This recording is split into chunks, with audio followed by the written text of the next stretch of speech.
Hello, welcome to the channel Why Stories. Enjoy watching. That night, Lucho's dreams were so vivid that when he woke up, he thought, "Well, that's it, I've drunk too much. Hallucinations have already begun." His head was pounding so hard that he couldn't muster the strength to get out of bed. He slowly rolled onto his side and got up. There were some pills somewhere. He pulled out the drawer of the nightstand and started searching inside with his hand. Dissolving a tablet in a glass of water, Lucho drank it and lay down again. His father, on this night, had a dream about his father. He was angry with his son, scolding and reproaching him for how he had treated his mother. "You're selfish and mean," his father said, and Lucho stood before him, just like many years ago, in childhood, not daring to look up. "Your mother spent her whole life raising you. She never bought an extra dress for herself, saying I'll get by, and you." The dream was so vivid that Lucho almost physically felt the slap his father gave him. At that moment, his mother should have intervened on his behalf. She always protected him from everyone, calmed his father when he got angry, stood up for him in front of teachers at school, scolded the neighboring boys who took his bike away. But where was his mother? She wasn't in this dream. She never came to save her son, and the realization of this sent a chill through him. Fear gripped his entire body, and sweat began to bead on his forehead. Lucho woke up, drenched in cold sweat. He hadn't seen his mother for 5 years. Maybe she died, he thought. And the thought made his head pound even harder. Lucho slowly surveyed the room. Gradually, he began to remember everything that had happened the day before. Yesterday, bailiffs had showed up at the office with a notice that the company no longer belonged to Lucho. The accounts were frozen, and he had to vacate the apartment within 10 days. "Have you all gone mad?" Senor Montero shouted. "Get out of here, or I'll call security." Lucho reached for the phone to call the head of security, but the man in uniform handed him the decree. "What's this? What are you giving me these papers for? Get out." As he read what was printed on the white sheet, Lucho became bewildered. The paper stated that the new owner of the company was Senora Marina Morales Navarro. "Wait a minute," he said in a more conciliatory tone. "Can I call the owner, this Senora Morales mentioned here? I'll try to figure everything out. I know her." "Please do," the man in uniform said indifferently. "Just try not to take too long. We're on duty." Lucho dialed Marina's number nervously, not understanding what had happened and why she was the owner of his company. This must be some kind of mistake, he thought. For a moment, he thought he was being pranked, like on that famous TV show. He half expected the door to open and a film crew to walk in. Everyone would shout in unison, "It's a prank." In the receiver, a polite voice said, "The subscriber is temporarily unavailable." "Damn." Luis cursed. "You can only take your personal belongings. Everything else must stay in the office." Seeing that his attempts to reach the new owner led to nothing, the bailiff pointed Lucho to the door. "Please." Still not understanding anything, the man headed to the door. As he left, he muttered, "I'll call the lawyers. I'll figure it all out. This is some kind of misunderstanding." "That's your right," the man in uniform calmly replied, locking the door behind Lucho. "Goodbye." As Luis stepped out of the office, he dialed Gabriel's number. Gabriel was a childhood friend. "Gabby, we need to meet," the man said when he heard his friend's voice on the other end. "I'm in trouble." "No problem, buddy," Gabriel replied. "Where and when?" "Let's meet at our bar on the embankment." "Come as soon as possible." "Agreed, I'll be there." When Gabby entered the door of the drinking establishment, Lucho had already almost emptied a bottle of whiskey. "Will you have a drink?" he asked his friend and, without waiting for an answer, poured the remnants into a glass. "Boss, bring another one and some snacks." "You look like a mess, buddy," Gabby criticized his friend. "What's the occasion for the bender?" "You won't believe it. Today I was kicked out of my own office. And they also said that the accounts are frozen. and I have to vacate the apartment. I don't understand, Gabby calmly replied. He took a sip from his glass and snacked lemon. Everything seemed to be fine with you, no problems. That's what I don't understand, Lucho replied, his tongue already stumbling. But the most important thing, my friend. You don't know the most important thing. They showed me a paper according to which I am no longer the owner of the company. And guess who the new owner is? Gabby looked at his friend with interest while Lucho poured whiskey from the bottle brought by the waiter. After downing the whiskey, trying to focus his gaze, he looked into Gabby's eyes. The new owner of the company is Sonora Morales. He pronounced these words mockingly, slowly, deliberately stretching each syllable so that Gabby would understand more quickly. You're Marina? Gabby seemed surprised. How is that possible? Did you transfer the company to her? Are you an idiot or what? As if I don't already fully support her with her boutiques, spa salons, and resorts abroad. It never even crossed my mind. Then how did she become the owner of the company, the money, and your apartment? Gabby took a sip as well. How should I know? Lucho slammed his fist on the table, attracting the attention of other bar patrons. The security guard by the door tensed up, ready to throw the overindulgent visitor out if necessary. Let's go ask her, he suggested. He took out his smartphone, dialed Marina's number, which was labeled as my beloved in his contacts, but the subscriber was still unavailable. The damn creature isn't answering. The man cursed. Maybe at the spa? Gabby suggested. Usually, the girls turn off their phones there. To hell with her. Lucho poured drinks again. The next morning, he could barely remember what happened afterward.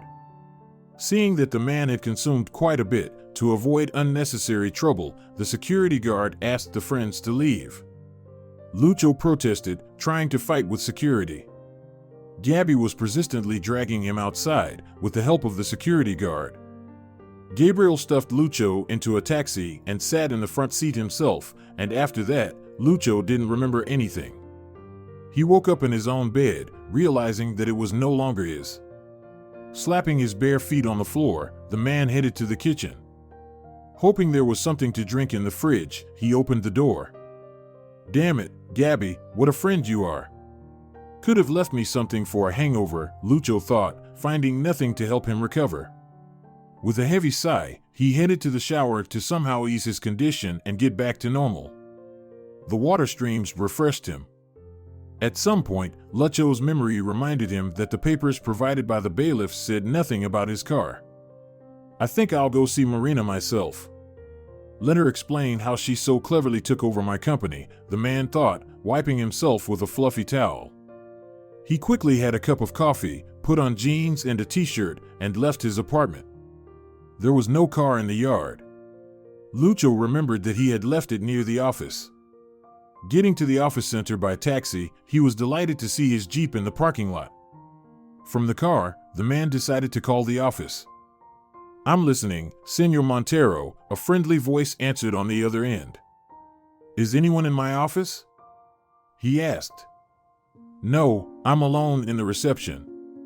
No one has come, she replied. When will you be here? Without answering the girl's question, he asked another one. Was Marina there? No. I told you, there's no one here. All right, keep working, Lucho paused for a moment. Actually, listen, close up and go home. Rest for now. I'll call when there's news. The man turned the key in the ignition and left the parking lot. He was determined. This creature would explain everything to him now, tell him everything. He trusted her as much as he trusted himself. How did she manage to pull all this off with him? The Jeep was speeding along the avenue, overtaking cars and buses. And Lucho imagined how Marina would tell him. Darling, it was just a joke. And everything would return to its place. Entering the entrance of the building where his lover lived, Lucho pressed the elevator call button, but it still wasn't coming. He waited a little and decided to climb to the 8th floor by stairs. The call to the girl's apartment sounded with a cheerful trill. No one answered.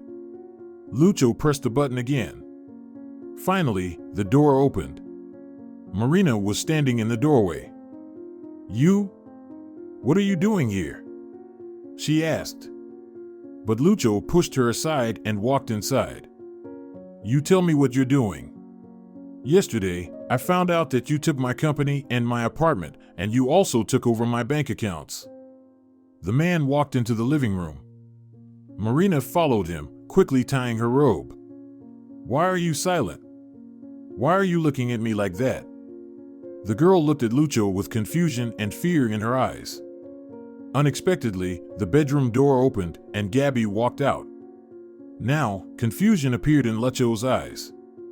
"And you? What are you doing here?" he asked his friend, taken aback by his appearance. "As you can see, I was sleeping," Gabby replied. "But why are you here?" Lucho still didn't understand. Gabriel went to the bar, took out a bottle of wine and 3 glasses. He uncorked it slowly, poured the red liquid, handed a glass to Marina, and took a sip from the other. "Shall we have a drink?" He nodded towards the glass. "I'm driving," Lucho replied. The absurdity of the situation prevented him from fully understanding what was happening. But the worst part, he had already begun to realize.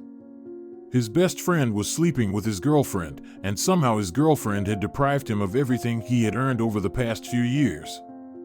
"Can you explain something to me?" Lucho slumped onto the couch, folded his arms across his chest, and prepared to listen to explanations from his lover and friend. "I'm asking both of you." He raised his voice, looking at both the girl and Gabriel. "And you don't need to yell here," Gabby calmly said, "since you're not at home. Besides, you don't have any home now. The apartment, as well as the company, belongs to Marina.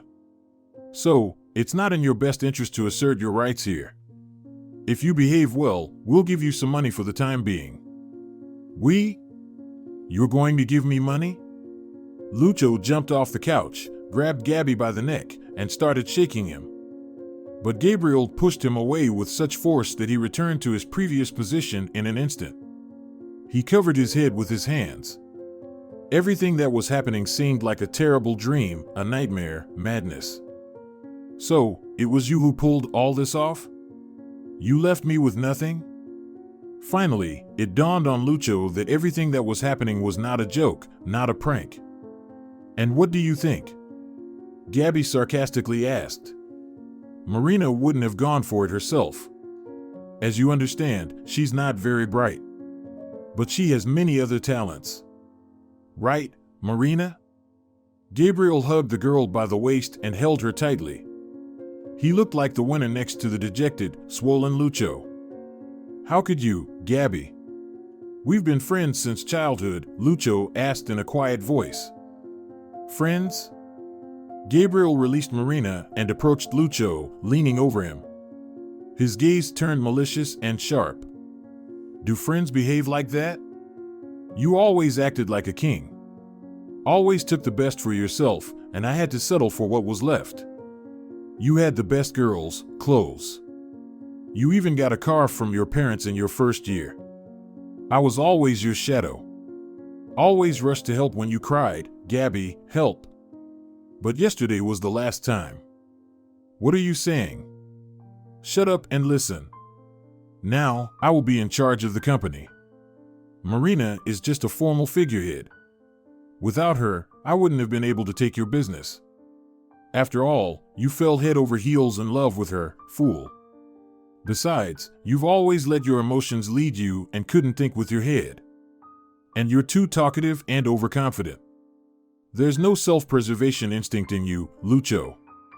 And in this day and age, you can't trust anyone. Do you hear me? Not even the one you spend your nights with. And you, our dear Lucho, you love to brag about your achievements. So, how much do you need for the time being? I'm not greedy. I can throw in a few thousands from your former accounts. Get lost." Lucho got up from the couch, glared angrily at his now former friend, then turned his gaze to Marina. "A doormat. Just as you were before, you remain one. Do you think he needs you? He'll trade you for another chick with longer legs at the first opportunity. That's enough, Gabriel interrupted Lucho. Get out of here. Go on, get lost, and make sure we never see you again. Gabby pushed Lucho towards the exit. Back in his apartment, he took out a suitcase and started packing his things. In the shower, the man's mind was filled with black filth, a vile, disgusting, unbearable filth. Rolling the suitcase into the hallway, Lucho returned to the bedroom and opened the safe. Fortunately, he had the sense to keep some cash. He packed several bundles of money into the suitcase, opened the door, and left the apartment. There was nowhere for the man to go. He wandered the city for several hours, thinking, maybe I'll live somewhere at a vacation resort by the bay. The idea was not bad in itself, but Lucho didn't want to be alone. He needed to talk to someone, and in solitude in nature, the only interlocutor could be a bottle. He definitely didn't want to drink. Unconsciously, he drove out of the city. A nightmare from the night before came to mind. Why hadn't his mother appeared in his dream? She always stood up for Lucho when his father scolded him. Was she still alive? The decision came naturally. He would go to that remote village where he had taken his mother 5 years ago. It was time to apologize for everything, to repent for getting rid of an aging woman to live for his own pleasure, to kneel and beg for forgiveness. Please, Mom, stay alive. Lucho's mother, Josefa, was originally from Canada. Her parents lived in a village on the shores of a lake near a nature reserve. They worked on a collective farm. Unlike other families with 5 to 6 children, Josefa's parents were not a large family. After giving birth to a daughter, Josefa's mother underwent a complex operation and could no longer have children. Her father, who always wanted to have several sons, eventually resigned himself to the situation. But Peppa grew up surprisingly obedient. She helped her father and mother in everything, fetching water, chopping firewood, weeding the garden. Gradually, her father even started taking her hunting and fishing.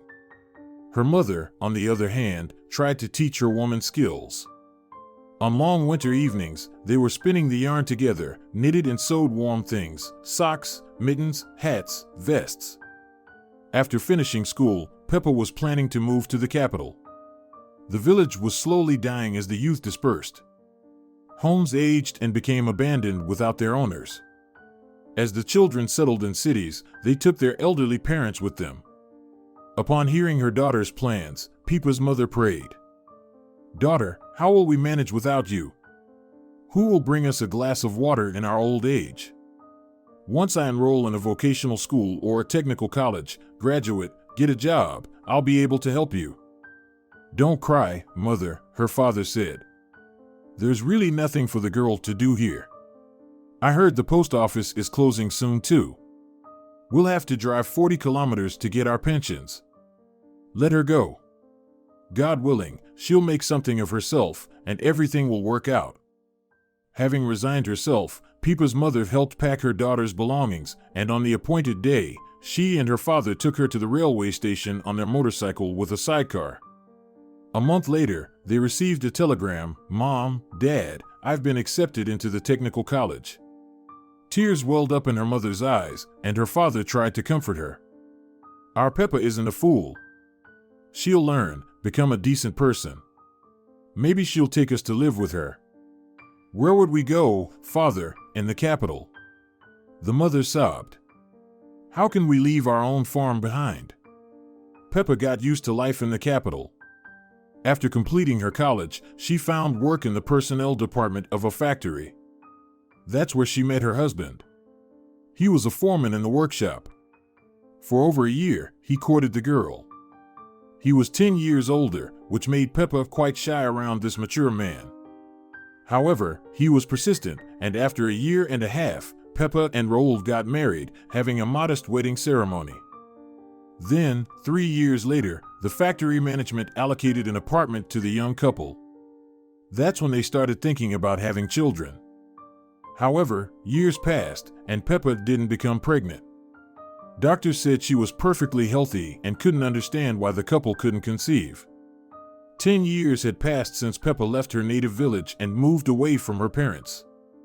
She wrote letters to them regularly. Her parents wrote back, but going to visit them was out of the question. The city wouldn't let her go, with its frantic pace of life. Nonetheless, Peppa returned to the village, but the occasion was far from joyful. One day, she received a telegram from her father informing her that her mother had passed away.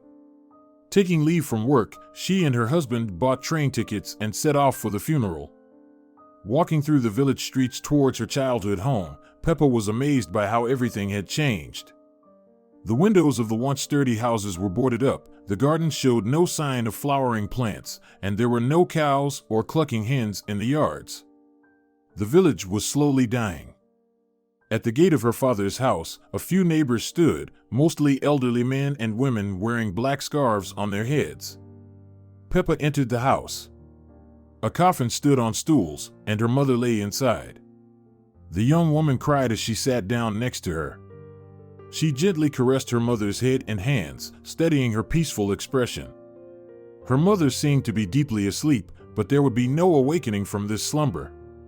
After the memorial service, when the neighbors had dispersed, Peppa and Raul remained at the table with her father. "That's how it is, daughter, our mother is gone," the man said quietly. "She was ill, that's understandable. What's sad is that she didn't get to see her grandchildren." "Dad, we just can't seem to have children," Peppa complained. She noticed her husband's reproachful glance and lowered her eyes. "What do the doctors say? Are they clueless?" her father asked. "They say we're both healthy," Peppa shrugged. "It seems our time to become parents hasn't come yet." "It's not about time," her father sighed. "Sins have a way of sticking around." "What sins could we have, Dad?" Peppa asked, agitated. "Maybe not you, but perhaps your ancestors did. Sin can span many generations. You might not hear its echoes right away, but it would be worth repenting for the sins of your forebears. All right, it's time for bed. I'll go close up the livestock, and you two get some rest. We'll talk in the morning." The next morning, her father woke the sleeping couple and led his daughter and son-in-law into the forest. They walked along a narrow path for a long time until they reached a waterfall. A powerful stream of water fell from a high cliff, creating a rainbow fountain of splashes. In the sunlight, the drops played with different colors, scattering fine mist in all directions. In the basin at the base of the waterfall, the water calmed down, allowing them to see their reflected faces, slightly distorted by the moving air. "Take off your clothes," her father ordered. "Dip into the water 3 times and make the sign of the cross." "But I haven't been baptized," Raul tried to protest. The entire ritual seemed like nonsense to him. "Then just say, 'Lord, forgive me,' 3 times, her father said firmly, smoothing his gray beard. "Maybe he'll hear you, you godless man." Peppa and Raul descended to the basin of the waterfall and did as her father instructed. They returned home in silence, each lost in their own thoughts. At dinner, her father said, "The old folks used to say that if someone in the family dies, and a child is born in the same year, it means the Lord has forgiven all the sins of the deceased. God is merciful, He will forgive our mother, and bless you with a child." Raul looked surprised at his father-in-law, and Peppa only said, "God willing, Dad, God willing." A month later, the woman found out she was pregnant, and in May, she and her husband welcomed a wonderful baby boy named Lucho. The couple was overjoyed, their souls filled with happiness at the arrival of their son. However, the joy of their son's birth was clouded by the news of Peppa's father's death, which they received from neighbors after his funeral. Over the 10 childless years, they managed to save up some money, so immediately after their son's birth, Peppa and Raul bought a cooperative 3-room apartment in a newly built complex, where a separate room was allocated for Lucho. Raul quickly snapped out of the initial euphoria of becoming a father. He was determined to teach his son about hard work, responsibility, and the ability to stand up for himself. But Peppa continued to hover around him like a mother hen. "You're too strict with our son, Raul," she would tell her husband, who made their 3-year-old son take out the trash. He's still so little. It's not a big deal. If he can lift a cup, he can carry a small bucket as well, Raul replied, determined to raise their child to be responsible and self-sufficient. On weekends, the father would take his son to the park for a run, make him do push-ups and pull-ups on the bars, and at the age of 5, he enrolled him in a boxing class. However, after his son came home with a black eye from one of his training sessions, the mother flatly refused to take him to boxing anymore. "Do you want to turn our only son into a cripple?" she protested, countering her husband's arguments that the boy needed to grow up to be a man. Raul loved his wife immensely, and he found it difficult to argue with her. He tried to avoid any cause for conflict and, in most cases, Pepa managed to win the right to raise their son as she saw fit. Lucho never experienced refusal in anything. The best toys, a bicycle, and stylish clothes from brand name stores, all of it was readily available to him, almost as if it was a given. However, Lucho was not a dull child. He performed well in school, consistently earning solid B's. Teachers praised him as a clever student. The only area where he struggled was discipline. With his friend Gabriel, who lived in the neighboring building, they were always coming up with new pranks. Once, they bought a rat at a pet store and placed it in the teacher's desk drawer. When she opened it to get her notebooks, she nearly fainted. Pepa was called to the principal's office. Blushing, she apologized for her son's behavior and promised to have a serious talk with him at home. The next day, Lucho and Gabriel broke a window in the teacher's lounge by throwing a basketball through it. That's when Pepa had to tell everything to her husband.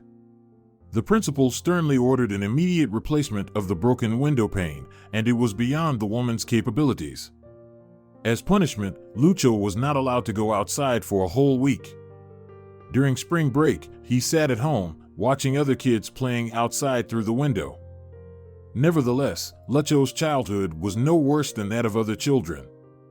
On his 9th class, parents have bought him a moped, and after completing his first year of college, his father bought him a brand new car. His parents loved him with all their hearts, and despite their efforts to raise him with discipline, they indulged his growing demands. After finishing college with a degree in economics, Lucho got a job at a large trading company. "I don't plan on toiling away for someone else my whole life," he would tell his parents. "Once I gain enough experience and learn the ropes, I'll start my own business." By that time, his father had already retired but continued working. After a long professional journey from a regular worker to a department head and eventually to the production manager, he believed that trading was a frivolous endeavor. The man repeatedly urged his son to work at the factory in the planning and economics department, but Lucho always brushed off the suggestion. "Not a chance. Your factory is a relic of the past," Lucho would say. "The future is in business." His father would simply shake his head. He believed that business was filled with nothing but gangsters, and an honest person should work for the good of their homeland.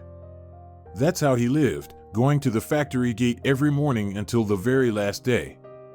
He fell asleep one day and never woke up. He passed away peacefully in his sleep. That year, Lucho turned 30 years old. After his father's funeral, Lucho felt like the head of the family and believed it was his time to make decisions. He left the trading company, spending day and night in his room in front of his computer. One day, he said to his mother, "I know you and Dad had some savings. I've decided to start my own business and I need some money." "How much do you need?" Josefa asked. "The more, the better. I need to rent an office, buy office equipment, and get some initial inventory." "Of course, my son, I'll give you the money," Josefa agreed, not accustomed to denying Lucho. Within a year, Lucho became the director of a trading company. While it didn't generate extraordinary profits, it ran quite successfully. He had several dozen employees on staff, and he paid them their salaries on time, even offering bonuses and vacation packages to those who excelled. He didn't rush to repay the money his mother had given him to start the business, and Josefa never asked for it. She was just happy that her son was doing what he loved, and it was successful. As time passed, one day Lucho returned home and told his mother, Today, I'll be bringing a girl home as my guest. Prepare something for dinner." Josefa smiled. She had been eagerly waiting for the day when Lucho would decide to get married. Their house had been empty except for his childhood friend Gabriel, whom they had been close to since they were kids. And now, suddenly, Lucho was bringing a girl home. Perhaps they would even announce their engagement. Josefa would definitely bless the young couple to ensure their life together was filled with happiness. She was eager to spoil her grandchildren. Her son was over 30 years old, and he hadn't even thought about having children yet. Lucho met Marina at a club. The striking girl in a tight-fitting dress immediately caught his attention. She was radiant and had a provocative look about her. She was what some would describe as legs for days or a stunning beauty. She was seated at the bar, sipping a cocktail slowly. "Got bored?" Lucho asked as he sat down next to her. Marina gave him an appraising look. It seemed that she liked the young man. He was dressed decently and looked attractive. When he took his wallet out of his pocket, pulled out a large bill, handed it to the barman, and said, "I'll have a whiskey, and the lady will have the same," the beauty flashed a radiant smile. "I'm Lucho," he introduced himself. "Marina," she replied, stretching her name slightly. "Are you here alone? Why do you want to know?" The girl was clearly flirting with her new acquaintance. Out of genuine interest, Lucho replied, placing his hand on Marina's waist. "Be careful," she warned. "I might hurt you." "Really? Such a sweet, charming girl like you hurting a poor, lonely guy like me? I'll never believe it," Lucho tried to joke. "How about getting to know each other?" He took a sip, pushed the glass away, and said to the barman, "Boss, one more round, please." Marina sipped her cocktail slowly, keeping her eyes on the man. "Are you alone?" she asked. "Not entirely. My friend and I decided to meet up, have a good time, you know." "All work and no play," Lucho replied, downing another shot of whiskey. "Poor, hard-working Lucho," Marina teased, wearing a playful expression. "Where does poor, tired Lucho work so hard?" "Poor Lucho is working in his own company." "Wait, why do I keep saying poor Lucho?" "Lucho is definitely not poor, he's quite wealthy, actually," the man's speech began to slightly slurred. "Oh, here's my friend, Gabby." Gabriel approached the bar. Lucho introduced Gabby to his new girlfriend, and the group moved to a table in the club. Lucho noticed that he was growing fonder of Marina, and his attraction was directly proportional to the amount he drank. The club was closing by the time the group spilled out onto the street. Marina wrapped her arms around Lucho's neck and whispered, "Do you want to continue the evening?" "I'd love to," Lucho mumbled. "Then let's go to my place." "Do you have something to drink there?" he asked, pulling Marina closer by her slender waist. "We'll find something," she assured him. Lucho spent the night at Marina's, and in the morning, as he reluctantly lifted his head from the pillow, he decided to call Gabby. He needed a way to get back home, and Gabby hadn't consumed as much alcohol the previous night. Maybe he could ask his friend for a ride. Long beeps echoed through the phone when Lucho dialed Gabby's number. There was no answer. "Are you up, honey?" "Good morning." Marina sweetly stretched in bed. She reached for the nightstand, where an open bottle of champagne stood, poured herself a glass, drank it, and offered some to Lucho. "Want some? It'll help with your headache." "Do you have anything stronger?" Lucho asked. "No," Marina shook her head, letting her hair spread across the pillow. "All right, since I have no way to get home," Lucho agreed. "How about a taxi? Or do you just not want to leave?" Marina beckoned him with her finger. Lucho collapsed into the arms of the beauty. Finally, after pulling away from each other, they lay silently, breathing heavily. Lucho was the first to break the silence. "I'm feeling hungry. Can you make something to eat?" No, absolutely no cooking. I can't stand the kitchen and everything related to it," the girl firmly refused. How about we go somewhere and have lunch? Where? A restaurant, for example. All right, let's do it. Lucho decided that this wonderful night had to have a beautiful ending.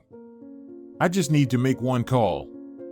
Sure, I'll take a shower. Marina wrapped herself in the sheet and walked down the corridor. Josefa was rushing home from work. She needed to stop by the store to buy some cheese and sausage. Today, her son would introduce his girlfriend to her. The thought brought joy to her heart. Most likely, the girl was from his workplace. Surely, she must be intelligent, kind, and incredibly beautiful. Josefa couldn't imagine her son dating just anyone. After changing into home clothes, she put on an apron and started preparing dinner. Josefa placed a marinated chicken into the oven, a dish she had prepared earlier in the day, and began working on appetizers. In the living room, she set a beautiful table with a tablecloth, dishes, and cutlery. Josefa was almost finished when the doorbell rang. She hurried to the entrance. "Mom, we're here," Lucho greeted her with a kiss on the cheek. "Let me introduce you to Marina." "Nice to meet you," the woman replied, smiling as she examined the young woman. She looked nothing like the image of the future daughter-in-law that Josefa had painted in her imagination. Bright, tall, in a short skirt. "I'm Sonora Nieto." The girl smiled in response, but remained silent. She seemed interested in examining the spacious hallway. "Why are we just standing here? Please come into the living room," Josefa invited her son and his girlfriend. "I'll be right there." The woman went into the kitchen, and Marina continued to look around, her head turning from side to side. "You have a nice apartment here. Do you two live here together?" "Yes, my father passed away, and it's just me and my mom now," Lucho replied as he uncorked a bottle of champagne.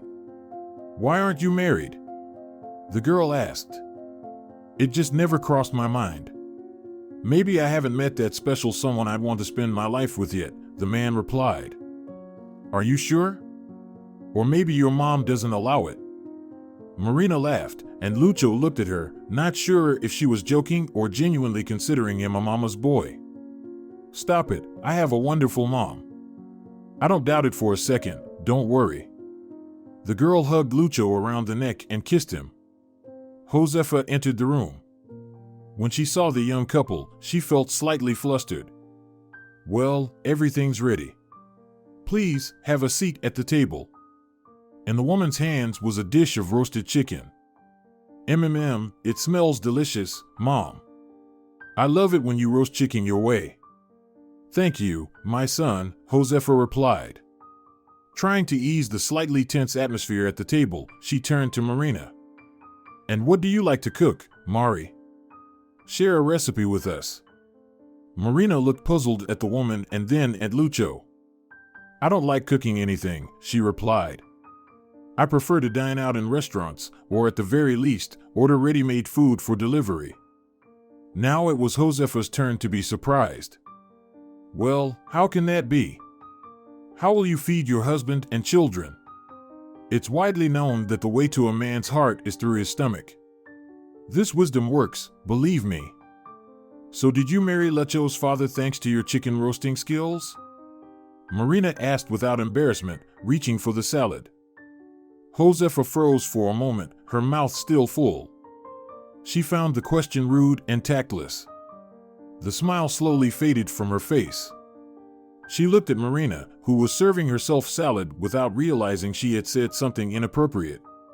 Sensing the awkwardness of the situation, Lucho tried to smooth it over. "Mom, Marina meant to say that you cook really well, and my dad couldn't help but fall in love with such a great homemaker." He looked at Marina, who, realizing her slip, nodded. Yes, that's what I meant to say," she said, continuing to chew. Dinner conversation didn't improve. After coffee and cake, Lucho and Marina prepared to leave. "I'll see Marina off and be right back." He gave his mother a peck on the cheek, and she continued to clear the table. She didn't bid farewell to their guest, clearly displaying her displeasure with her son's choice. When her son returned home, Josefa was already getting ready for bed. She had taken a sedative earlier.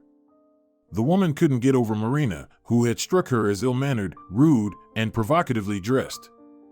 She was nothing like the daughter-in-law Josefa had envisioned. "Mom, you're not asleep yet?" Lucho asked, peering into his mother's bedroom. "You'll fall asleep here, my dear," she sighed. "Your friend's visit raised my blood pressure, and I had to take medication." "Oh, Mom, why do you complicate everything?" the man protested. "Marina is a normal, modern girl. If she doesn't want to stand by the oven, let her not. Nowadays, you can order ready-made food, and laundry can be sent to the cleaners. Cleaning can also be done by trained professionals. Why bother? This is not normal." "What's not normal?" "That a woman wants to look beautiful and well-groomed, rather than be constantly burdened with cooking, laundry, and cleaning. According to you, I'm burdened. Yes, all these years, I took care of your father. He always had clean, pressed shirts. He was always well-fed. And what delicious dumplings we used to make together. Don't you remember? And this girl of yours probably has no idea how normal people make dumplings or pies. And so where does she find clean laundry in the closet?" "Mom, this is my choice and my life," Lucho tried to argue with his mother. "She doesn't want anything from you except money. Just look at her. She's dressed like," the woman almost cursed, although it wasn't her habit. "Forgive me, Lord. Would your father ever have seen this overly made up, tastelessly dressed, and ill-mannered girl?" "Here we go again," Lucho rolled his eyes to the ceiling. "I'm going to bed. I have to get up early tomorrow." He left his mother's bedroom, closing the door behind him. Josefa stayed in her dressing table for a little while, staring at her reflection in the mirror. Since her husband's death, she had noticeably aged. Signs of fatigue had appeared on her face. Maybe it's time to retire? Josefa thought. She had thought more than once that it was time to stop working. Her health was failing more frequently, and her eyesight was deteriorating. Those computers she now had to deal with. Sonora Nieto found it difficult, while the younger generation effortlessly jumped into work processes and had no fear of working with any programs. Decision made. Tomorrow she would talk to her boss. If there was a successor for her position, she would clear the way for the younger generation and take a well-deserved rest. Lucho was in a good mood. His trading company had reached its first anniversary. As the director and owner, he could see the results. Profits were growing, the number of partners was increasing, and finally, substantial amounts were starting to settle in the accounts. To celebrate, he decided to thank his employees and throw a party. The team welcomed this news with enthusiasm. It was decided to free up a conference room, decorate it, and order catering with snacks, drinks, and dishes from a restaurant. On the appointed day, everyone gathered to celebrate the company's anniversary. Gabby and Marina were also invited. Dear friends, colleagues, Senor Montero addressed the gathering. I am delighted that we are celebrating the first birthday of our company today. I want to thank all of you for believing in the success of our business from day one and for doing everything to ensure its development, success, and profitability. Thank you. The crowd applauded loudly. I didn't think your employees loved and respected you so much, Marina murmured, hugging Lucho around the neck. Throughout the evening, she made it clear to everyone that she had a direct connection to the director, that she wasn't just a friend, but a beloved girlfriend. Marina had far-reaching plans for Lucho. The only problem might be his mother. A few days ago, Lucho had gifted Marina a luxurious fur coat. However, this gift was not initiated by him. They were just driving around the city when Marina saw a fur clothing store and asked to go in, saying she loved beautiful fur coats and mantles. Lucho couldn't refuse her. The girl drove him crazy, and he couldn't resist her romantic adventures. Navigating between racks of fur coats, jackets, and mantles, Marina tried on one after another. Finally, she came out to Lucho, who was sitting on a small couch, twirling around. The blue mink coat suited the tall and slender Marina perfectly, but the price tag dangling from the sleeve left Lucho baffled. "Darling," Marina puckered her lips, thickly painted with scarlet lipstick, "do I not deserve such a gift from you?" "Look for something else, my dear, preferably with one fewer zero in that price tag," Lucho suggested. "No, I want this one. It suits me perfectly. Don't you think the price of the fur coat is excessive? It's clearly overpriced. Abroad, you can buy it for much less." Lucho tried to dissuade Marina from buying it, but Marina insisted. Lucho had to agree. "Wrap it up," he told the saleswomen. Although his mood was slightly spoiled, Marina managed to lift his spirits again when she brought him to her place. He returned home around midnight. Morning coffee, prepared by Senora Nieto, invigorated and set the mood for work. Lucho stepped out of the shower and joined his mother. The woman carefully pushed a plate of sandwiches toward her son. "You came back late yesterday. Did you have to work overtime?" she asked Lucho. "No," he replied curtly. "Then where were you?" Lucho placed his cup on the table, hesitated for a moment, and then answered irritably. "Mom, do I look like a 5-year-old? Are you planning to control me my whole life? Where I want to be, that's where I'll be. When I want to, I'll come back. What's it to you?" "Calm down, I was just curious." Senora Nieto was even frightened. Her son had never raised his voice at her before. "You usually tell me what you've been up to, even how you spend time with Zor." Lucho got up from the table, leaving his half-finished coffee cup behind.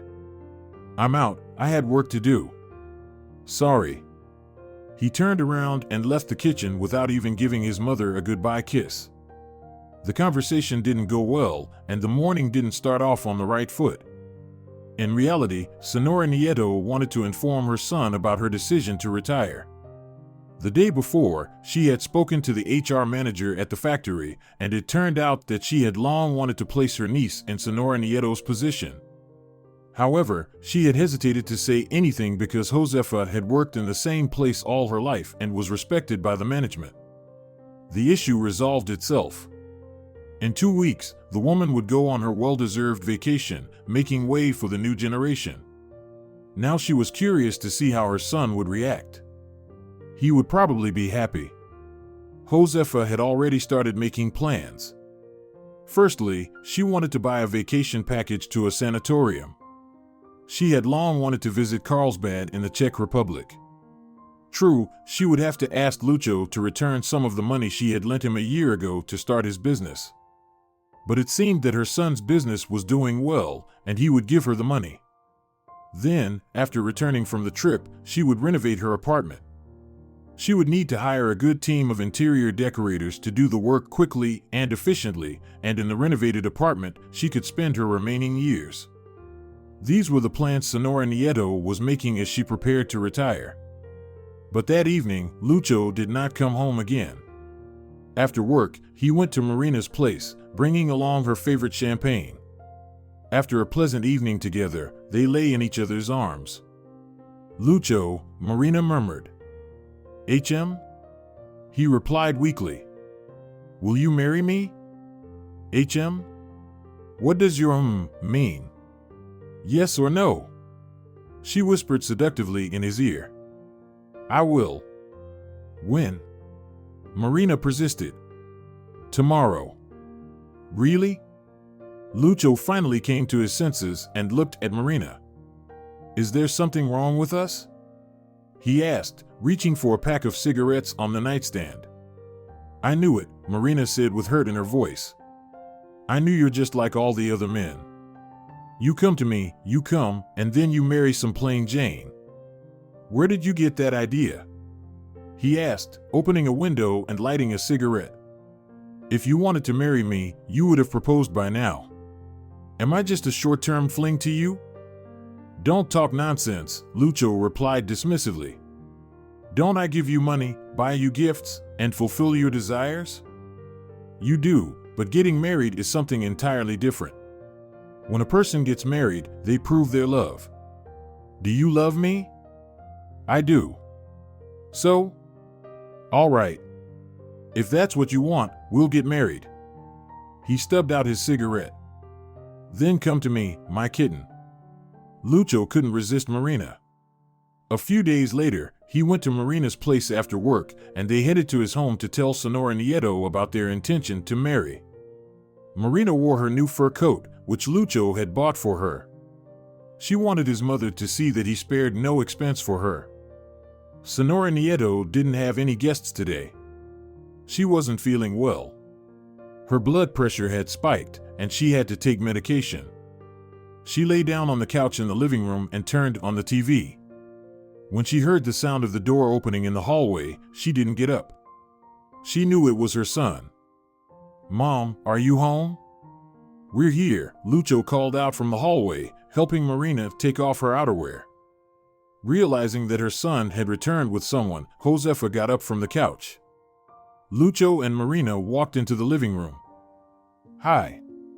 Were you resting or something?" the man asked. "Yes, I didn't feel very well," his mother replied. "Hello, Senora Nieto." Marina tried to be polite, but she still stirred negative emotions in Josefa, which she struggled to hide. "Hello, Marina. Please come in. I'll put the kettle on." The woman was already heading towards the kitchen, but Marina beat her to it. "Don't worry. Sit down and relax. I'll take care of everything myself. Right, Lucho? Go ahead." He gave her a gentle pat on the lower back, but Josefa noticed her son's gesture and frowned, feeling even more dislike towards this girl. When everyone was seated at the table, Marina nudged Lucho with her elbow.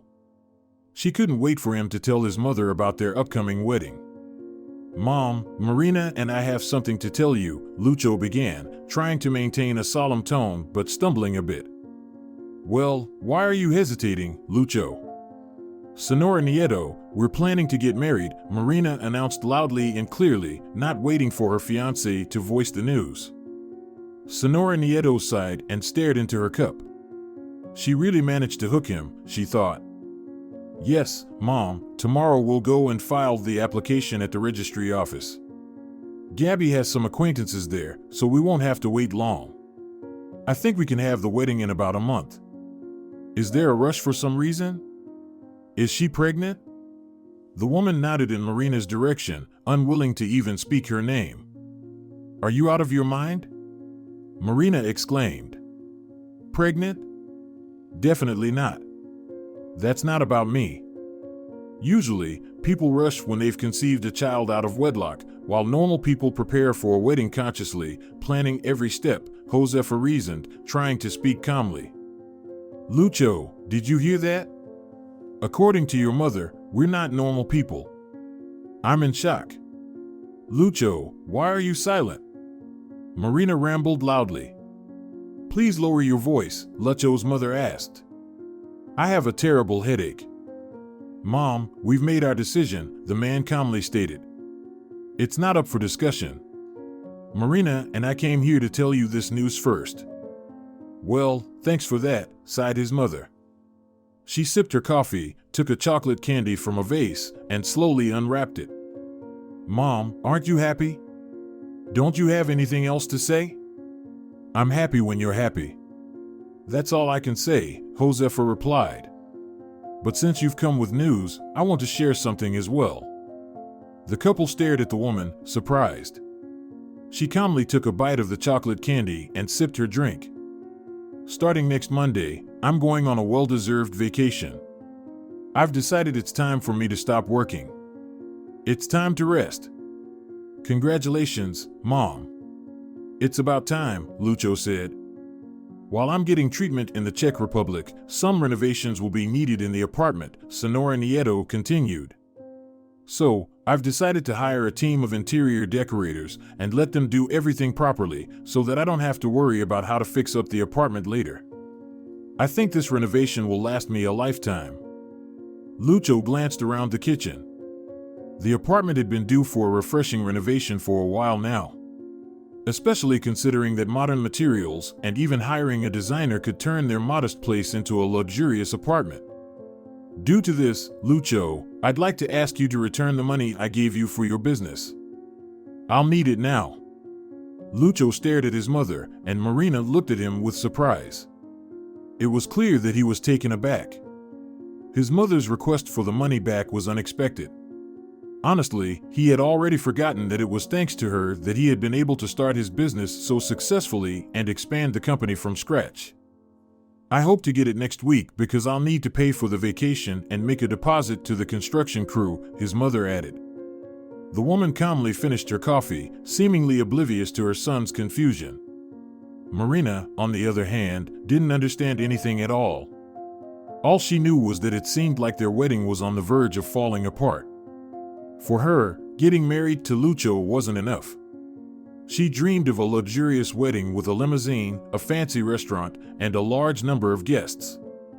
Marina was the first to break the silence that hung in the kitchen. You know what, Senora Nieto? You should be ashamed to ask Lucho for money. He's your own son, not some creditor. Besides, we have an important event coming up. Do you want us to celebrate our wedding in some diner hall? Be quiet, Lucho quietly said, but Marina couldn't be stopped. You're not exactly young anymore. You don't need much. Buy yourself a vacation in some local resort and enjoy yourself for a month. As for the renovation, it can wait another 2 to 3 years. Do you really think you need to entertain foreign princes here just to do some fancy renovation? Be quiet, Marina, Lucho tried to calm her down. No, Lucho, I won't be quiet. I'm almost your wife, which means I have a say in how your money is spent.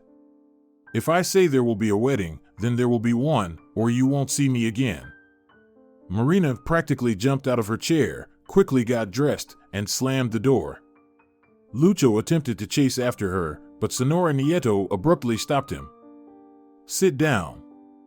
I haven't finished yet, she said. Flustered, the man plopped back onto his chair.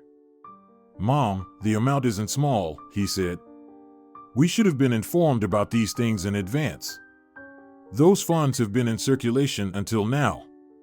We'll need to pay for another batch of goods soon, and it's not just one truckload, it's several. Can you imagine how much money that is? I can't imagine it, and I don't want to think about it, Senora Nieto firmly stated. When you needed the money, I gave it to you without specifying any deadlines or any other conditions. I trusted your integrity. Now, they are needed for me, so please don't disrupt my plans. Mom, aren't my plans important to you? Lucho asked indignantly. I come to you, tell you I'm getting married, that Marina and I are planning to celebrate our wedding in a restaurant, and you don't react at all. How should I react, my dear? This is your life and your decision. What does it have to do with me? What do you mean, what does it have to do with you? At the very least, you should be happy for me, and at best, you should help me. No, my dear. Everything I had to do, I did for you. You're an adult now, long past your 20s. So, the word should no longer apply to me. It's now your responsibility to take care of and support your mother in her old age, or do you have a different opinion? You're being unfair and heartless, Mom, depriving me of the opportunity to get married, Lucho sadly said. And I'm not stopping you. Get married as much as you want and to whomever you want, but give me the money. Let's end this pointless conversation. Senora Nieto left the kitchen and went to her bedroom. Lucho sat there, deep in thought. He was trying to figure out how to get out of this situation without causing a rift with his mother and with Marina, all while not losing profits in his business. He really needed to make the payment for the next batch of goods, and it was a significant amount. He dialed Marina's phone number, intending to go to her to discuss everything and, at the same time, stay with her overnight. However, she didn't answer the phone. She's upset, Lucho thought. He turned off the lights in the kitchen and left the apartment. Sitting in his car, he headed home to his lover. He noticed that the light was on in her window as he approached Marina's house. But when he rang the doorbell, no one answered. He began knocking on the door with his fist. Marina, open up. We need to talk. He heard footsteps behind the door, and he breathed a sigh of relief. "What do you want?" Marina asked through the door. "To talk." "We've already talked. I thought you were a man, but it turns out you can't make a decision without your mommy." "I can." "Darling, please, open up," Lucho pleaded. The door opened quietly. Lucho entered the hallway. Marina was standing there, her back against the wall, pouting and looking down. Her demeanor clearly showed how hurt she was by Lucho and his mother. "Come on, don't be mad, darling," he tried to embrace her, but Marina pushed him away. "Tell me, who do you want to live with, your mommy or me?" she asked. "Of course, with you, my love." "Then why do you completely disregard me? Do you think I should go to the wedding in a bathrobe and our guests will eat potatoes and cutlets?" "Don't worry, it won't be like that. We just need to wait a little longer," Lucho reassured her. "I don't want to wait. Can't your mother put up with her silly old lady whims?" "I don't know, dear. But we'll figure something out together, won't we?" He held the girl close to him and gently pushed her towards the bedroom. Marina gave in. She knew all of Lucho's strings to pull, and she could skillfully manipulate him. Later, lying in bed, they devised a plan for their next steps. "What if we send your mother to one of her relatives?" Marina asked. "Why?" Lucho didn't understand. "So she doesn't get in the way. Don't you see? Let her stay there for a while, and we can have our wedding.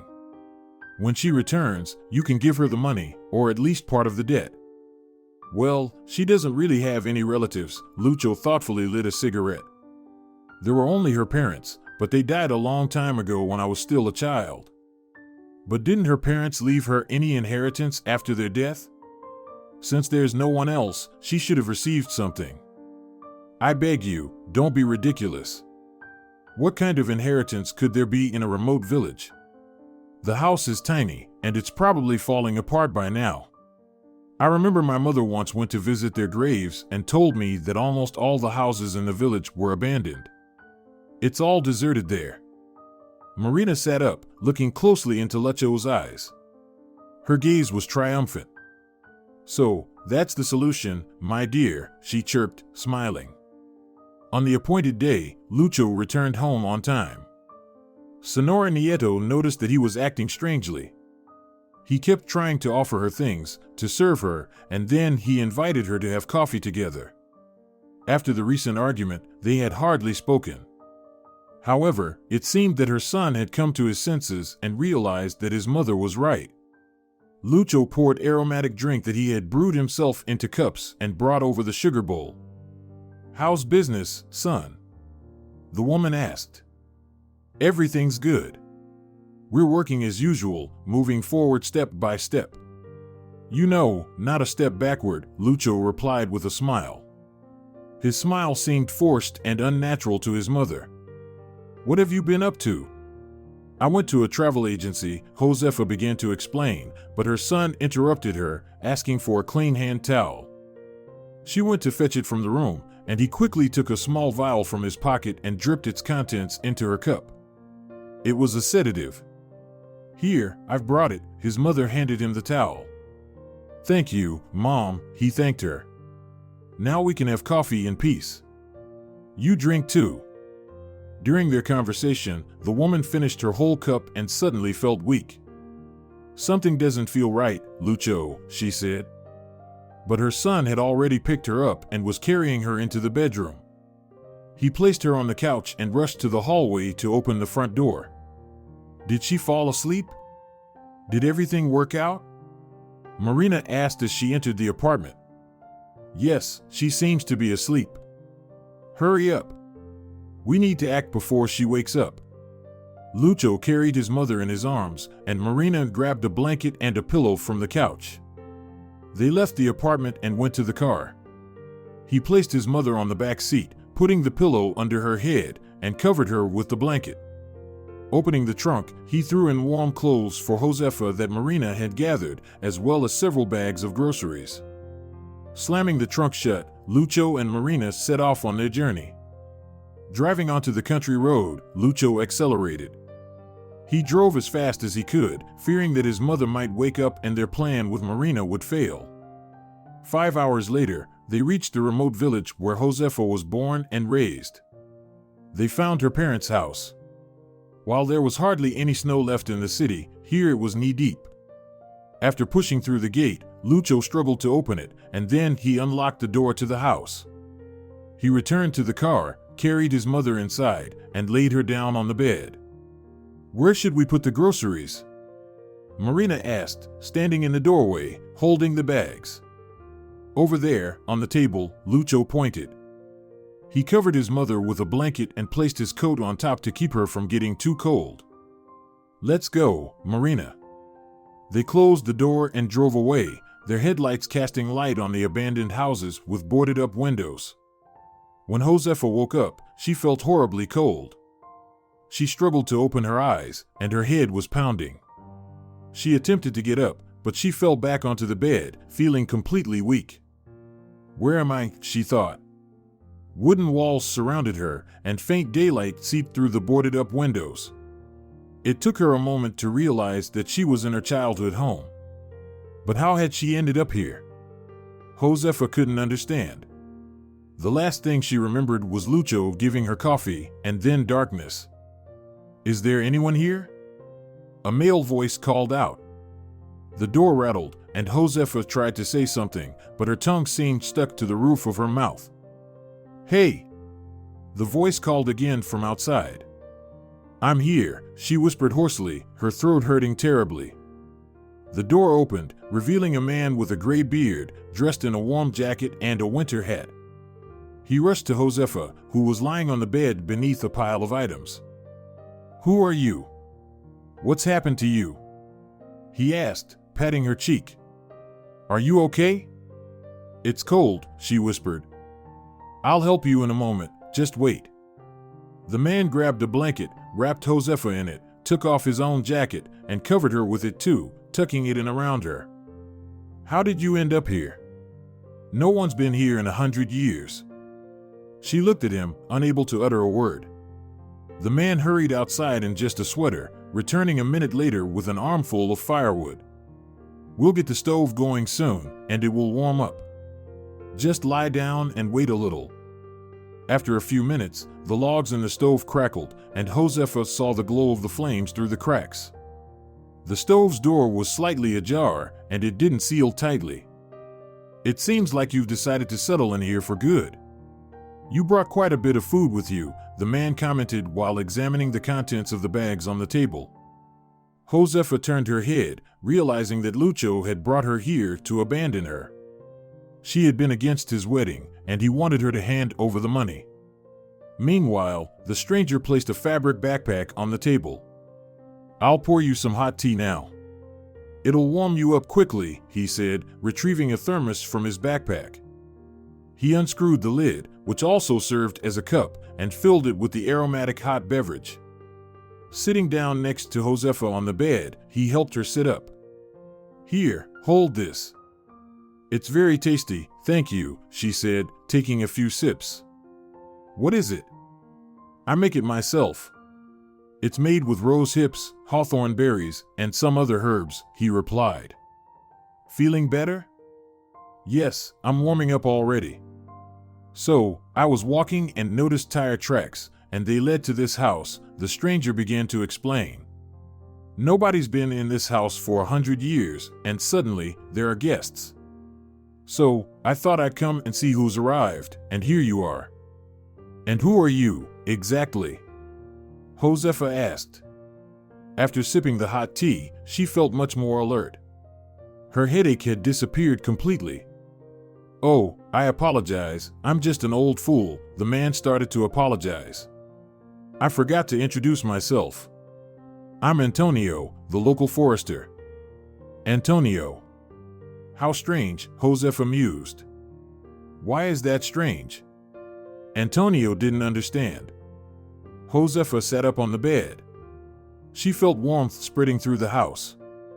The crackling logs in the stove not only warmed her body but also her soul. She looked around the room. The faded wallpaper had almost completely peeled off the walls, the ceiling was damp, and old curtains hung at the windows. Her mother had sewn those curtains when Josefa was just a girl. "This is my home, you know? I grew up here, living with my parents. Then I went to the city to study and stayed there. My father was named Antonio. He used to be the forester here. Everyone in the area respected him. He was such a good man." Antonio listened first with surprise and then let out a deep, hearty laugh. "Haha, it turns out I'm also Antonio, just like your father. What a coincidence. I never knew we had the same name. People did tell me that there used to be a very good forest ranger here, but that we shared the same name, I had no idea." Antonio laughed again. "How did you end up here? Where are your relatives, your family, and the car you arrived in? I saw the tire tracks. It seems like an SUV or some off-road vehicle." "I don't know," Josefa said sadly. "It seems like I have no more relatives or family left." Seeing her become downcast, the stranger took her hand. "Don't jump to conclusions. Life is full of surprises." He stood up, placed his hands on his hips, and said with renewed energy, "Since you've decided to stay here, we'll have to tidy up the house, and I'll help you. Do you mind?" "Of course not," Josefa smiled. Who would refuse help in such circumstances? "Thank you." Throughout the day, Antonio and Josefa cleaned the house. Antonio started by removing the boards from the windows and fixing the crooked door. Josefa tackled cleaning the floors and windows. She prepared to wash some old curtains, but Antonio stopped her. "We can't hang this old stuff in the house, Josefa." "So, should I live without curtains?" "We'll hang new ones," Antonio said confidently. "Where will we find them?" Josefa asked, surprised. "If we search well, we'll find them," Antonio replied mysteriously. Josefa shrugged her shoulders, not understanding. The day was approaching evening. Josefa had already managed to cook some potatoes, sliced some sausage, and opened a can of stewed meat. "Your son turned out to be considerate. He didn't dare to leave his mother in the cold forest without food," Antonio remarked sarcastically, but immediately regretted saying it. Josefa became sad again, lost in thought. "Yes, it turns out that way. You raise your only son, spare nothing for him, and he leaves you in the woods, in this cold cabin. Don't worry like that, Josefa.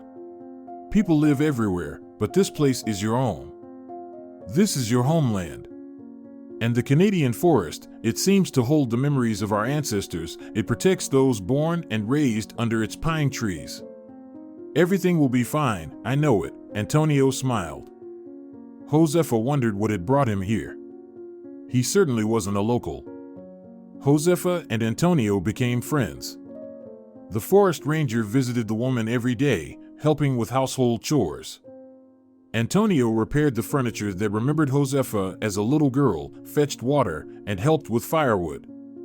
Josefa fed him delicious lunches. "I've seen that in some houses, there's electricity. People live there. It seems like they are leaving sometimes?" she asked Antonio one day. "Yes, they live there. About 10 houses are still occupied in the whole village," he replied. "Mostly those whose children don't need them anymore and lonely elderly folks." "What do they do here?"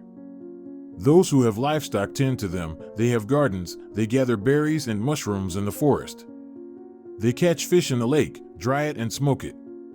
There's not much else to do here. Even the television doesn't always work." "Do the houses have televisions?" Josefa perked up. She was getting bored on her own. She missed watching her favorite TV shows in the city in the evenings. "They do, but the reception sometimes goes out, especially in winter."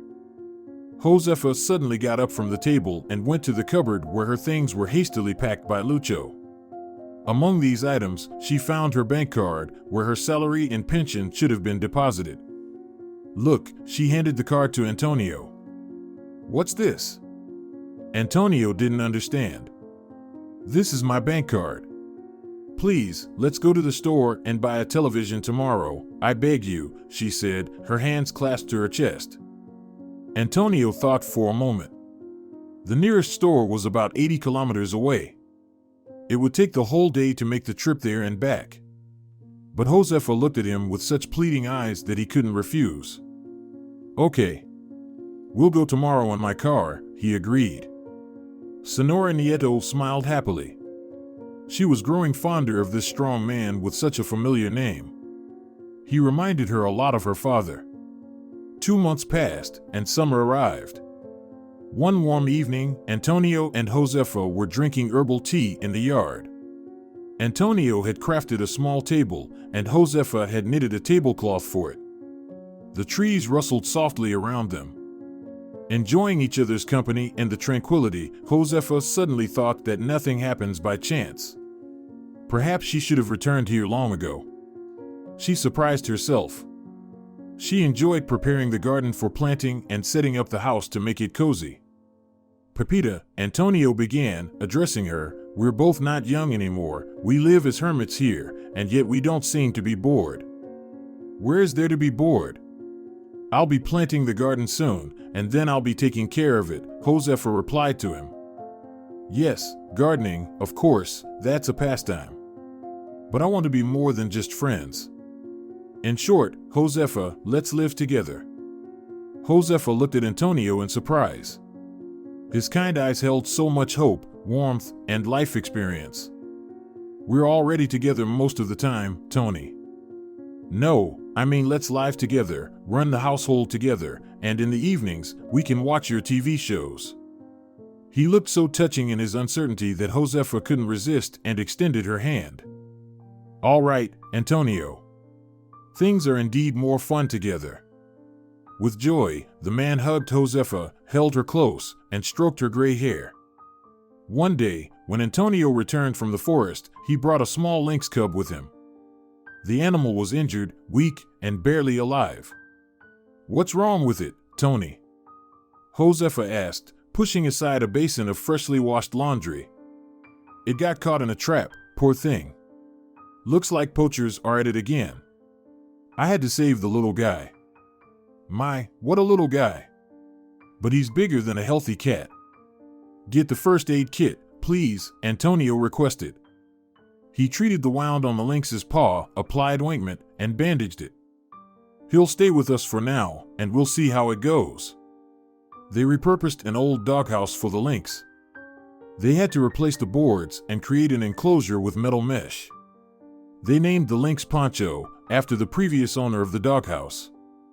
Though he was a dog and not a wild cat, the pet turned out to be unusually affectionate.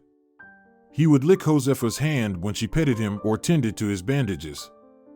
A few days later, Antonio returned with a large box. It contained about a dozen chicks. "Here we go, laying hens," he proudly announced, showing Josefa the little chicks huddled at the bottom of the box. "Now we'll always have fresh eggs." "Oh my, Tony, where are we going to keep them?" Josefa exclaimed, raising her hands in disbelief. "That's not a problem. Tomorrow morning, I'll start building a chicken coop, and then I'll build a barn. We'll get cows, goats, geese, ducks, and piglets. We'll have our own farm." Josefa just nodded, smiling, and marveled at Antonio's industriousness. He had no trouble preparing the forest for construction, so Antonio decided not to skimp. In just a month, they had built not only a cowshed, a chicken coop, a pen for geese and ducks, and a rabbit hutch, but also a new bathhouse. Josefa's joy knew no bounds when the first wisp of smoke emerged from the chimney. "We'll renovate the house eventually, too. We'll do everything while we still have the strength," Antonio promised. Once a month, Josefa and Antonio would go to the city to withdraw money from Josefa's bank card and collect Antonio's salary. They also visited the market, where they sold eggs, milk, and poultry meat to traders. The prices weren't high, but they didn't want to deal with the trading themselves. They had to return home to take care of the farm. After making the necessary purchases, they headed back home. One day, as they were returning home, they noticed a car on the forest road. It's not ours. Probably some tourists, Antonio speculated and pulled up next to the unfamiliar car. Hello. Do you need help? Good evening, a man in his 40s approached Antonio. The car broke down. I've tried everything, but it won't start. Let me take a look, offered the forester. He peered under the hood of the foreign car, touched a few things, and fiddled around. It's in bad shape. It needs repairs. But where can I get it repaired around here? The man asked. I checked the GPS, and there are no nearby towns or service stations. Two boys, around 8 to 10 years old, jumped out of the man's car, followed by a woman. Antonio looked at the family and decisively said, Let's go to our place. You can spend the night there, and I'll tow your car to the service station in the morning. Do you have a tow rope? The men attached the foreign car to Antonio's vehicle, and they all took their seats. Antonio towed the broken car to the village. Here we are. Pepita, invite our guests, he said. Josefa led the woman and her children into the house. It turned out they had come from a faraway place. They had long wanted to see the Canadian sights, but their car had let them down. I'm Natalie, the woman introduced herself. And these are our sons, David and Joel. The boys sat down near Tony with Lynx and looked at it in amazement. Everything in this house and yard seemed exotic to them. In the evening, everyone gathered around a table outside. Antonio and Natalie's husband, Carlos, grilled meat on a barbecue, while the women prepared vegetables and greens. Antonio somehow produced a bottle of moonshine for the occasion. To getting acquainted, to our meeting, and to fixing your car quickly, he said, pouring shots. Everyone present raised their glasses and cheered. It was a wonderful evening. Natalie put the children to bed, and they were so exhausted they barely made it to the bed. The hosts and guests continued their conversations over fragrant tea with forest herbs. The next day, they towed Carlos's car to the service station. It turned out the car wouldn't be ready until the following day, so the men returned to Antonio and Josefa's home. The guests significantly livened up the hosts' lives. All day, the boys played with the animals, fed carrots to the rabbits, carried hay for the cow, and collected eggs in the chicken coop. They also enjoyed fresh milk. Carlos and Antonio chopped firewood and stacked it neatly, while the women cooked meals. In the evening, everyone went to the lake, swam, and took a boat ride. Upon their return, a genuine wood-fired sauna was waiting for them. These were fantastic weekends. Thank you so much. The grateful guests thanked their hospitable hosts. It was a wonderful weekend. We couldn't have imagined such a great getaway here. And we loved it. The boys exclaimed in unison. Come back to visit us, Antonio said, shaking Carlos's hand before their departure. Don't doubt it for a second. We'll come back, and we'll bring friends with us, the man promised. Watching the car with their new friends drive away down the street, Antonio turned to Josefa and said, I have a feeling, Josefa, it's time to start building guest cottages. Throughout the summer, Josefa worked on the garden beds, harvested crops, and preserved food for the winter. Antonio seriously started building an extension to the house. He enjoyed hosting guests, and deep down, he hoped Carlos would keep his promise and come for a vacation at their place. The man and the woman ventured into the forest together to pick berries and mushrooms, make jams, and do pickling. And through the long winter, Josefa spun yarn from rabbit wool, knitted warm socks, mittens, and other items. Winter passed, and spring arrived. The elderly couple's homestead gradually expanded, and their chores increased. One evening, as they were finishing digging up a plot for planting potatoes, several cars pulled up to the house, one after another. Who could that be, Tony? Josefa wondered. Let's find out, Antonio replied. Antonio went to the gate, and Carlos was walking towards him. Well, hello there, master. Carlos called out upon seeing Antonio. How have you been? Are you both healthy? We're healthy, thank God. Pepita, Come see who's come to visit." The two men embraced each other, delighted to meet again. "Can you accommodate us for a while?" "We want to stay for a week, go fishing, walk in the woods, just relax," Carlos asked. "Why are you even asking?" "We're only happy to have such guests," Antonio smiled, patting Carlos on the shoulder. "But, Tony, I'm not alone. Will you accept all of us?" "How many of you are there?" The forester inquired. "Is this everyone coming to us?" "Yep." "Then lead the guests in. We'll figure it out." People started pouring out of the cars, men, women, children. Josefa was taken aback as the young women surrounded her, shaking her hand, introducing themselves, asking where to take their belongings and food. "Inside, girls, inside," Josefa replied, still bewildered. Gradually, the commotion subsided. There was so much hustle and bustle. The women started cooking, and the men set up several tents in the yard. Such clever people, Josefa thought. The children were provided with beds inside the house, while the adults settled in the yard. Noise, laughter, and the joy of children's voices filled the previously quiet home of Josefa and Antonio for a whole week. The kids eagerly fed the animals, went to the lake with their parents, and played outside the gates. The women helped Josefa, even though she initially refused assistance, as they had come here to relax. The men had plenty of tasks to keep them busy throughout the day, and they enjoyed the variety. Antonio even took the guests hunting, and they loved fishing. As they bid farewell, Josefa prepared gifts for her guests: socks and mittens made from rabbit wool, jam from forest berries, pickled and salted mushrooms, dried and smoked fish caught by the guests themselves. They hugged tightly and couldn't part ways, having grown so close during that week. And when the city dwellers left, Josefa found money and a card with good wishes hidden under the tablecloth. "Look, we earned our first money from our homestead," Antonio smiled joyfully. He felt that soon there would be more guests in their home, and he was right. 1 week later, another group of 3 families arrived. "We're here because of Carlos. He said you have an amazing vacation spot here," a man named Lucho initiated the conversation. "It's a great place for relaxation. Come into the yard," Antonio invited. Word of mouth spreads, and goodness attracts more of the same. Several years passed imperceptibly. Now, from May to September, tourists from various cities kept coming to visit Josefa and Antonio, some for a day or two, others for a week. Antonio managed to build several summer cottages, bought 2 boats, and set up a smokehouse. People from metropolises and bustling cities enjoyed vacationing in the midst of wild, untouched nature.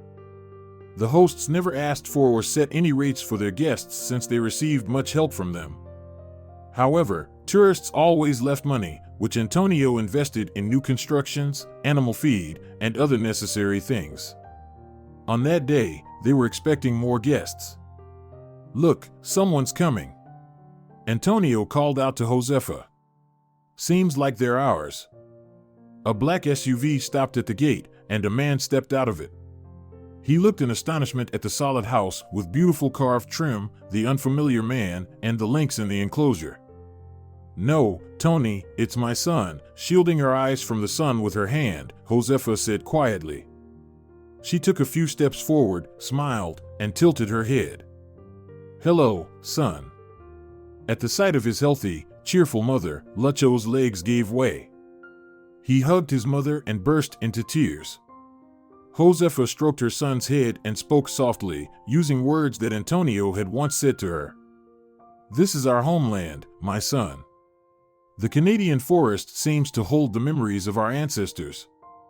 It protects those who were born and raised under its pines. Everything will be fine. I know it." If you're enjoying it as well, leave a like and subscribe to the channel.